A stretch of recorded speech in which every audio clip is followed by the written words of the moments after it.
திருமலர்கள் பாக்கியவான்கள், அவர்கள் பரலோக ராஜ்யம் அவர்களுடையது. துயரப்படுகிறவர்கள் பாக்கியவான்கள், அவர்கள் ஆறுதல் அடைவார்கள். சாந்தகுணம் உள்ளவர்கள் பாக்கியவான்கள், அவர்கள் பூமியை சுதந்தரித்துக் கொள்வார்கள்.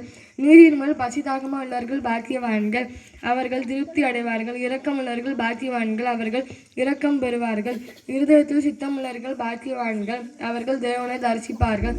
சமாதானம் பண்ணுகிறவர்கள் பாக்கியவான்கள், அவர்கள் தேவனுடைய புத்திரர் எனப்படுவார்கள். நீதி நிமித்தம் துன்பப்படுகிறார்கள் பாக்கியவான்கள், பரலோக ராஜ்யம் அவர்களுடையது. வெளிச்சம். 2ஆம் நாள் ஆகாய விரிவாகிய வானம். 3ஆம் நாள் புல் விதை பூண்டு கனி கொடுக்கும் விருட்சங்கள். 4ஆம் நாள் சூரியன் சந்திரன் நட்சத்திரங்கள். 5ஆம் நாள் நீர்வாழ் ஜந்துக்கள் சிறகுள்ள பட்சிகள். 6ஆம் நாள் காட்டு மிருகங்கள் நாட்டு மிருகங்கள் ஊரு பிராணிகள். ஆதாம் 7ஆம் நாள் ஓய்ந்திருந்தார்.